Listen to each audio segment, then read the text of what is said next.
Olá, meus queridos, tudo bem?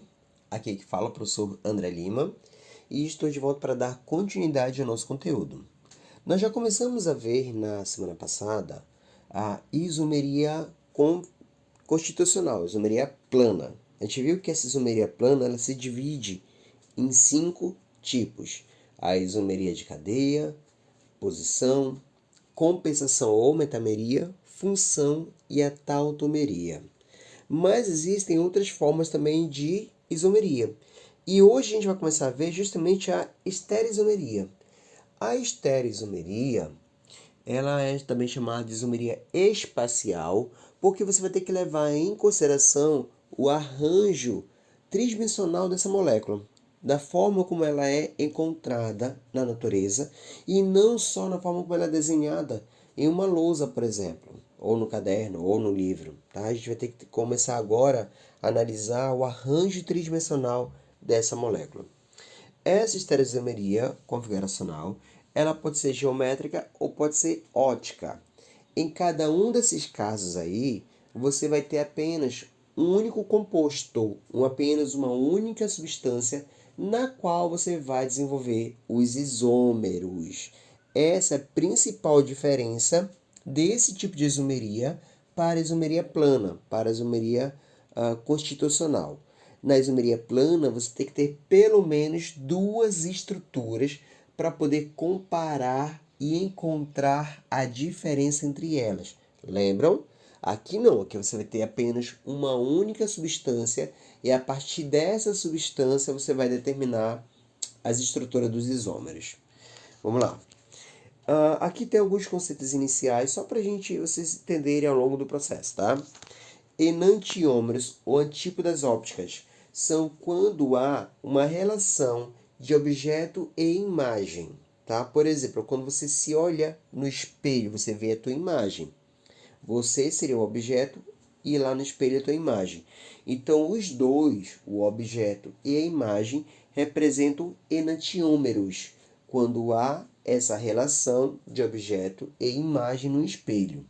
Tá? O outro é sua imagem e semelhança, só que ao contrário, né? Diastereisômeros.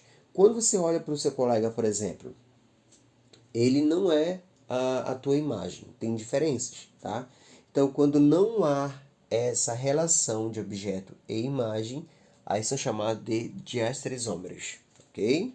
Não constitui. Então, a gente vai estar usando esses conceitos ao longo dessa isomeria configuracional. Deixa eu passar aqui. Estereoisomeria. Bem, no caso da isomeria geométrica, que a gente vai começar a ver a partir de agora, ela vai ocorrer em substâncias que tenham ligação dupla entre carbonos ou que tenha cadeia fechada, uma cadeia cíclica. Por quê? Porque quando tem apenas ligações simples, igual nesse composto aqui desse exemplo, 1,2-dicloretano, pode haver um movimento de rotação ao longo do eixo da ligação simples. Tá? Então, essas ligações elas podem rotacionar. Tá? É como se você tivesse, por exemplo, duas tábuas e colocasse um prego no meio, no caso, grudando essas duas tábuas. Você pode girar essas duas tábuas? Sim, vai ter um movimento de rotação ao longo do eixo, sem problema. Então, um movimento de rotação ali em torno do eixo vai ser livre. Tá? Eles podem girar. É o que ocorre aqui. Então, quando eu tenho essa ligação simples, e nesse caso, nesse composto, quando eu for desenhar na forma plana, nem me importa se eu vou colocar um substituinte para cima ou para baixo, para um lado para outro, porque eles giram. Então, na verdade, ele vai estar ocupando todos esses espaços de fato. Ok? Então, quando tem apenas ligações simples, pode haver esse movimento de rotação ao longo do eixo da ligação simples. E nisso vai fazer com que, por mais que eu desenhe em posições diferentes, os grupos substituintes ainda vai representar o mesmo composto. Ele apenas rotacionou, tá? De um para o outro ele apenas rotaciona e você vai chegar à mesma substância. Mas, porém, contudo, no entanto, todavia, se você tem uma ligação dupla, esse movimento de rotação ele pode ocorrer? Não, porque uma vai entrelaçar na outra. Vão se enrolar, uma vai impedir a outra. Então, se tu forçar, tu vai quebrar a ligação. Aí já não vai ser mais a substância em si, tá? Então, quando se tem uma ligação dupla, esse movimento de rotação não é possível. Lembra lá do exemplo das tábuas, da analogia das tábuas? Se ao invés de um prego tivesse colocado dois pregos nessas duas tábuas, você vai conseguir rotacionar elas? Não, elas vão ficar presas, tá? Com dois pregos você já não vai ter mais aquele eixo, né, de rotação. Agora você vai ter dois, elas já não conseguem mais rotacionar, tá certo? Então a ligação dupla, e a gente vai ver também a cadeia fechada, ela vai impedir esse movimento. Ou seja, se o ligante ele está para baixo, ele é para baixo e vai ficar ali para sempre, tá? Se o ligante ele é para cima, não quer dizer que ele estava embaixo e rotacionou, porque essa rotação ela não é possível, tá? Ela não vai ser possível. Então vejam, por exemplo, nesses dois exemplos, são formados pelos mesmos elementos químicos, tá? Tenho dois hidrogênios, está com essa cor roxa. Eu tenho dois carbonos, está com essa cor azul. E eu tenho dois cloros, que está com essa cor verde. No primeiro exemplo, os dois hidrogênios estão em cima, os dois cloros estão abaixo do carbono, que tem ligação dupla um com o outro, tá? Já no composto do lado, eu tenho um hidrogênio acima do carbono e um hidrogênio abaixo, um cloro abaixo e um cloro acima. Eu posso pensar que o composto da esquerda, o carbono está ali, ele sofreu uma rotação e o cloro e o hidrogênio mudaram de posição? Não. A rotação nesse caso não é possível porque ela tem uma ligação dupla. Então eu vou ter aqui duas substâncias diferentes. Por isso que se encaixa no conceito da isomeria. Substâncias diferentes com a mesma fórmula molecular. Tá? Então eles são isômeros. Eles são isômeros aí, tá certo? Você vai ter aí duas substâncias diferentes. Por que elas são diferentes, apesar de ser formado pelos mesmos elementos? Porque tem propriedades físicas e químicas diferentes entre elas, tá? Uma é até mais solúvel do que a outra. O ponto de fusão de uma é diferente do ponto de fusão da outra. Então, esses dois compostos aí são substâncias diferentes e são formados pelos mesmos elementos. Então, são isômeros, tá? É esse tipo de isomeria que vamos chamar de isomeria geométrica. E no caso do compostos cíclicos, é justamente o ciclo, é a cadeia fechada, que vai impedir essa rotação. Vai ser o ciclo que vai ser o papel da ligação dupla, tá bom? Então vamos lá, isomeria geométrica com ligação dupla. Ocorre isomeria espacial geométrica ou isomeria configuracional cis-trans em compostos que não apresentam rotação da ligação entre carbonos. Essa não rotação ocorre se tiver ligação dupla ou se tiver cadeia fechada, lembre-se. Esse tipo de isomeria acontece em cadeias carbônicas insaturadas, alcenos, e em cadeias cíclicas, que apresentam dois substituintes em carbonos diferentes. No caso aqui tem uma cadeia genérica com R1, R2, tá? R3, R4, sendo que para ter isomeria, o R1, que é o ligante de cima do carbono da esquerda, tem que ser diferente do R3, que é o ligante de baixo do carbono da esquerda. Então, os substituintes do mesmo carbono tem que ser diferentes entre si. Se forem iguais, não vai ter isomeria, tá? Isso também é uma regra. E do lado direito, o R2 tem que ser diferente do R4, isso também é obrigatório. Se R1 é igual a R2, aí não tem problema, tá? Porque eles são em carbonos diferentes, tá certo? Então, os substituintes do mesmo carbono têm que ser diferentes entre si. Aí o que nós vamos fazer? Nós vamos imaginar um plano cortando ao longo da ligação dupla. Quando cortar, a gente vai perguntar o seguinte: os ligantes que são iguais ficaram do mesmo lado ou em lados opostos dessa ligação dupla? Se ficaram do mesmo lado, a gente vai dizer que é o isômero cis. Cis do mesmo lado. Se ficarem em lados opostos, a gente vai dizer que é trans. Trans é do lado oposto, tá certo? Então, exemplo aqui, olha, por exemplo, eu tenho C dupla C, para o lado esquerdo está o substituinte A, para o lado direito estão os substituintes B. Se eu passar um plano cortando ao longo da ligação dupla, os ligantes que são iguais ficaram do mesmo lado ou em lados opostos? Nesse caso, do mesmo lado. o A do primeiro carbono, o A do segundo carbono estão para o lado esquerdo do plano, tá? A mesma coisa para o B. O B do primeiro carbono e o B do segundo carbono estão para o lado direito, então ficaram do mesmo lado. Os ligantes iguais ficaram do mesmo lado. Então, esse aí representa o isômero cis. Se eu tenho um isômero cis, eu também vou ter um isômero trans. Como é que eu vou reescrever o trans? Eu aproveito essa estrutura que já está desenhada, eu vou reescrever ela, só que eu vou trocar a posição dos substituintes de um dos carbonos, tá? Quer dizer que o carbono rotacionou? Não, eu estou escrevendo um outro composto, tá? Eu vou aproveitar o desenho que já está feito, só que eu vou colocar em posições diferentes. Agora, quando eu cortar com um plano ao longo da ligação dupla, os ligantes que são iguais ficaram do mesmo lado ou em lados opostos? Aqui ficaram em lados opostos. O A do primeiro carbono está do lado esquerdo, o A do segundo carbono está do lado direito. Então, ele está em lados opostos. Quando estão em lados opostos, ele é trans. Ele é o isômero trans. Tá? Bora ver como isso vai funcionar. Por exemplo, but2eno. Eu quero saber os isômeros de but2enos. Eu posso analisar se há algum caso de isomeria plana? Não. Por quê? Porque só recebi um composto. Só uma substância. Eu preciso, para a isomeria plana, ter no mínimo dois compostos para poder comparar. Comparar e encontrar a diferença entre elas, que não é o caso aqui, tá? Que só tem um. Então, pode ser que tenha isomeria geométrica ou isomeria ótica. Bora ver lá? O que significa but? Significa dizer que na cadeia tem 4 carbonos. O que é en? Ligação dupla. Onde está a ligação dupla? No segundo carbono. O que é O? O é porque ele é hidrocarboneto. Então, eu vou completar aqui com os hidrogênios para poder fechar esse composto aí, tá? Pronto, esse é meu composto. Como é que eu vou determinar os isômeros? Eu vejo que tem uma ligação dupla, então pode ser que tenha a isomeria geométrica, tá? Pode ser. Não é obrigatório não, pode ser que tenha. Para desenhar os isômeros, o nosso ponto de partida sempre será os carbonos que têm ligação dupla, que nesse caso é o segundo e o terceiro carbono.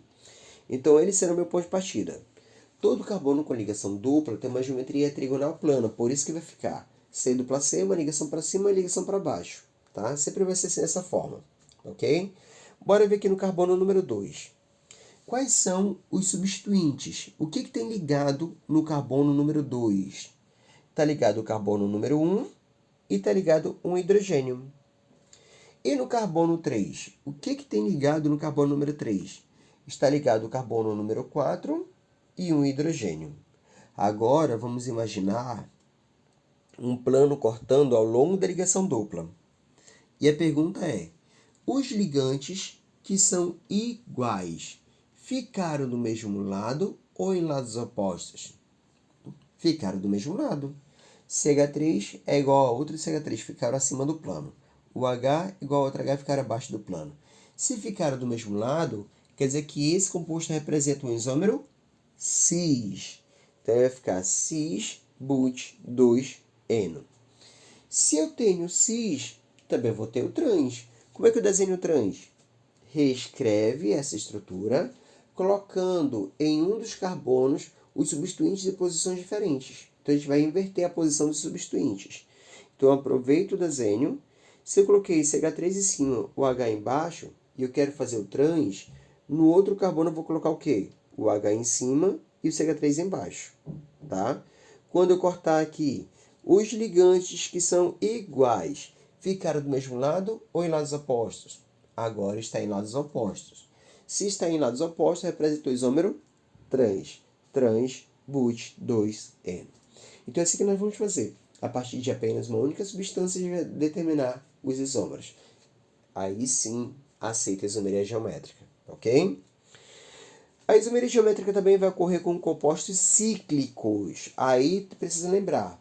Precisa ter cadeia fechada e dois substituintes diferentes em carbonos diferentes, tá?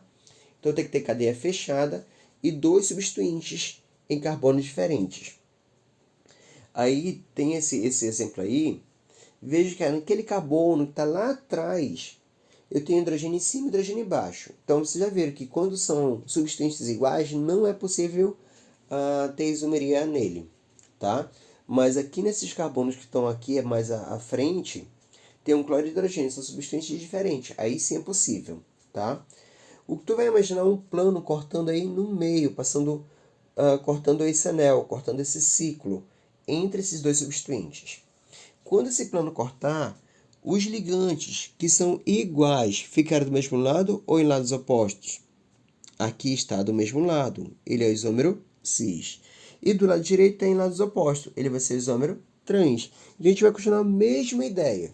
Só que aqui nesse caso, quem vai pedir a rotação é uma cadeia fechada, tá bom? Bom, é isso. Nós vamos também ter casos de ter na cadeia 3, 4 substâncias diferentes. Quando se for a 4 substâncias diferentes, por exemplo, já não vai ser mais possível perguntar ligantes iguais estão do mesmo lado e lados opostos. Por que não é possível? Porque eu não vou ter mais ligantes iguais. Então eu vou precisar de outros métodos para determinar se eles estão do mesmo lado ou em lados opostos. Então foi determinado um outro sistema, que é o sistema de prioridades. Tá? É o sistema de prioridades. Então a pergunta vai ser: o grupo de maior prioridade está do mesmo lado ou em lados opostos? E assim a gente vai determinar qual é o isômero geométrico. A primeira regra para determinar o grupo de maior prioridade está relacionado com o número atômico.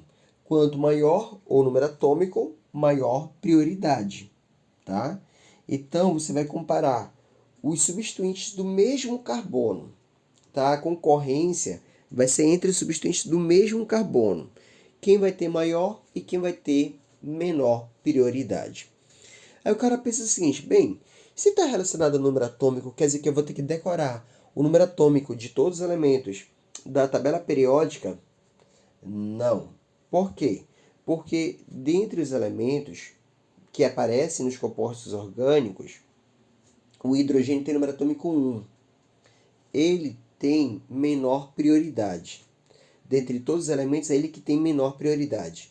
Então, se o hidrogênio querer brigar por prioridade, ele vai perder sempre. O hidrogênio só perde, tá? Aí vem o carbono. O carbono tem número atômico 6. Ele consegue ganhar do hidrogênio, tá?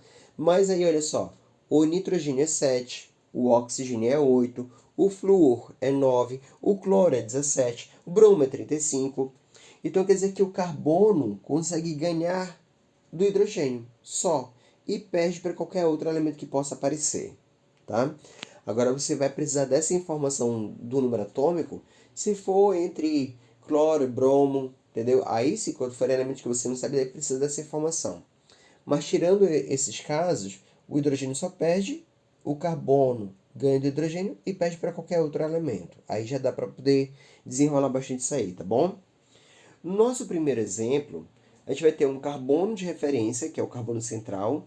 Em volta dele eu vou ver quais são os grupos de maior prioridade. Em cima tem hidrogênio, do lado direito tem um flúor, embaixo tem um cloro e do lado esquerdo tem um bromo. Eu sei que desses aí todos, o hidrogênio é que tem menor prioridade.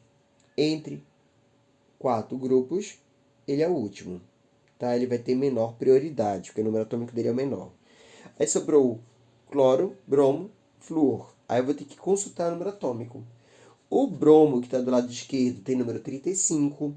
O cloro está embaixo, é 17. O flúor, que está na direita, tem número 9. Então, o bromo tem mais número atômico, é prioridade 1, é a primeira prioridade. Depois vem o cloro, que é número 17, é a segunda prioridade. E o flúor do lado direito tem número 9, vai ser a terceira prioridade. Então, a gente determinou aí uma ordem de prioridade. Tá? Quando tem a ligação dupla, eu vou analisar apenas o carbono da esquerda. Em cima é o hidrogênio e embaixo é o cloro. Quem tem maior prioridade? O cloro, o hidrogênio sempre perde. Agora eu vou analisar o carbono da direita. Em cima é um cloro, embaixo é um hidrogênio. Quem tem maior prioridade? O cloro, o hidrogênio só perde. E o nosso último exemplo. Nós vamos ter em cima um carbono, Do lado direito, um hidrogênio. Embaixo, um cloro. Do lado esquerdo, um flúor. Desses aí, eu sei que o hidrogênio ele vai ter a última prioridade. Aí a gente vai colocar o número 4 para ele, porque dos 4 grupos ele tem a última prioridade, ele só perde. O carbono consegue ganhar do hidrogênio. Veja que eu vou olhar apenas o primeiro elemento, não vou olhar o grupo todo, tá? Os outros hidrogênios nem estão marcados. Então, o carbono, ele ganha do hidrogênio, mas perde para os outros. Então, ele é a terceira prioridade. Aí a gente vai ter que consultar o número atômico para desempatar o flúor e o cloro. O flúor tem número 9, o cloro tem número 17, então a prioridade do cloro é maior que a do flúor. Tá? Então o cloro é prioridade 1, o flúor é 2, o carbono é 3 e o hidrogênio é prioridade 4. Segunda regra. A segunda regra é a seguinte: se dois ou mais átomos ligados ao átomo de referência tiverem a mesma prioridade, se tiver um empate, é necessário que se tenha um critério de desempate. Nesse caso, estende-se a comparação aos átomos que estão diretamente ligados ao substituinte empatados. A partir dessa comparação, determina suas prioridades. Então, aí na figura 1, você vai ter esse composto que para cima é um carbono, na direita é um carbono, para baixo é um carbono e para a esquerda é um carbono. Então, a prioridade desses elementos é a mesma, porque é o mesmo elemento, tá? Vão ter o mesmo número atômico.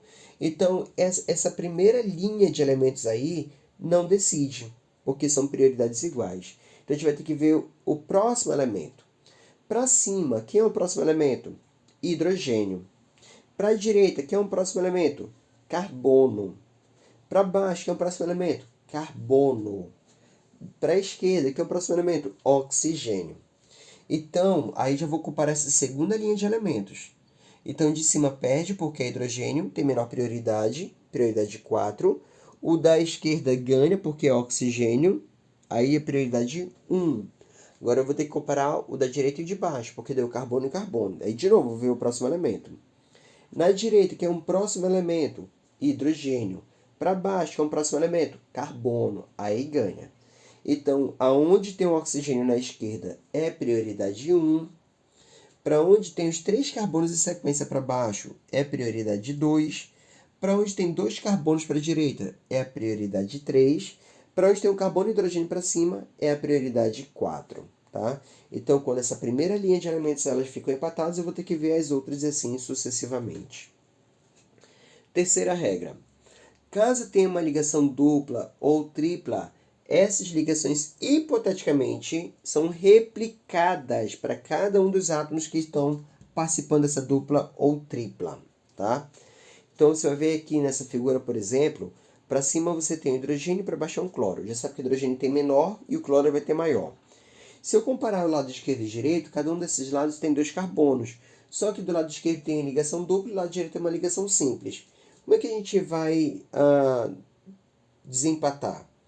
Onde tem a ligação dupla, o primeiro carbono, onde tem essa ligação dupla, eu vou tirar essa ligação e colocar como se fosse uma ligação a mais. Uma outra ligação simples. E essa ligação dupla está com quem? É com outro carbono? Então lá em cima eu vou colocar carbono. Então a gente vai, hipoteticamente, vai duplicar essa ligação. Tá? Vai abrir ela. Em vez de colocar a ligação dupla, as duas fechadas, juntas, unidas, a gente vai separar. Tá? A mesma coisa para o outro carbono da dupla também. Então ela vai duplicar nos 2 carbonos da dupla. Se eu for fazer essa comparação de linhas, né, empatou, vou ter que ver o próximo. Então o lado esquerdo ganha do lado direito porque tem carbonos, enquanto o lado direito tem apenas hidrogênios. Então vai ficar o cloro com prioridade 1, o lado esquerdo com prioridade 2, o lado direito com prioridade 3 e em cima o hidrogênio com prioridade 4. Quarta regra. Se houver isótopos, o que são isótopos? São átomos que têm o mesmo número atômico, mesmo número de próton, porém diferentes números de massa. Tá? Então, nesse caso, se o número atômico são todos iguais, o que vai determinar a maior e menor prioridade é a massa. Então, você tem aqui, olha, do lado esquerdo o flúor, mais para baixo é o hidrogênio, para cima é o deutério, que é o hidrogênio de massa 2, e para a direita o hidrogênio de massa 3, que é o trígio. Então, hidrogênio todo sem número atômico. Então, como é que vamos determinar aí a prioridade? Pela massa. Então, onde está o flúor é prioridade 1, porque todos os hidrogênios só perdem. Agora, entre os hidrogênios, o de massa 3 vai ser a segunda prioridade, o de massa 2 é a terceira e o de massa 1 é a primeira prioridade. E a última regra. Se você tem grupos ligados e se no elemento central, no átomo de referência, tem um par de elétrons livres, esse par de elétrons livres, que nem sequer elemento ele representa, vai ter prioridade menor que a do hidrogênio. Então, se esse par de elétrons estiverem no elemento, ele vai ser sempre a última prioridade, a prioridade 4, tá? Quando houver pares de elétrons livres, prioridade 4. Sistema EZ. O sistema EZ ele surgiu, pessoal, para poder identificar isômeros geométricos de compostos que têm os 4 substituintes diferentes, tá? Porque se os 4 são diferentes, não tem como eu saber ou perguntar, ligantes iguais estão no mesmo lado ou em lados opostos? Porque não vai ter ligantes iguais, tá? Então eu vou ver o quê? As prioridades. Aí nesse caso a pergunta vai ser, os grupos de maior prioridade estão do mesmo lado ou em lados opostos? Aí a gente vai analisar, ok? O E é inicial de uma palavra alemã, que é a palavra Etchnobschachen. Vê como meu alemão é bom, né? Meu alemão é fluente. Esse E significa lados opostos. E o Z é a inicial de uma palavra alemã, que é Zumzorrazan. Meu alemão é perfeito demais, tá? Que esse Z significa do mesmo lado, tá bom? É lados opostos, o Z do mesmo lado. Bora ver aqui um exemplo. Nós vamos ter esses compostos aqui, o C dupla C, em cima, no carbono de cima. Para o lado esquerdo é cloro, para o lado direito é bromo. Embaixo, para o lado esquerdo é hidrogênio, para o lado direito é carbono. Então, bora ver lá em cima. Consultando o número atômico que foi colocado lá em cima da tela, o cloro tem número 17, o bromo tem número 35. Então, entre os dois, o bromo tem maior prioridade. Ele está circulado lá, olha, alta prioridade, tá? Agora, vendo o substituinte no carbono de baixo, o iodo tem prioridade maior que a do carbono. Lembra que carbono só ganha do hidrogênio, tá? Quando eu cortar ao longo dessa ligação dupla, os grupos de maior prioridade vão ficar do mesmo lado ou em lados opostos? Vão ficar em lados opostos. Veja que não são ligantes iguais. Se eles não são iguais, não posso falar cis e trans, tá? Eles são grupos de maior prioridade. Então, como está em lados opostos, ele vai ser isômero E. E se eu tenho isômero E, também eu vou ter isômero Z. Como é que eu faço isômero Z? Reescreve a estrutura, trocando a posição do substituinte em um dos carbonos. Nesse caso, foi trocado no carbono de baixo, tá? E você vai ver agora que os grupos de maior prioridade vão estar do mesmo lado. Então, assim, ele representa o isômero Z do mesmo lado, ok? Mais abaixo tem outro exemplo também que vai ser a mesma análise. Tranquilo? Bem, então vai ser isso, pessoal. Eu espero ter ajudado vocês com essa parte de isomeria geométrica, tá? Ainda falta ver a isomeria ótica e a gente vai desenvolvendo conteúdo e também começar a exercitar isso aí para não se perder, ok? Tenham todos um ótimo dia, a gente se vê na próxima. Valeu, tchau!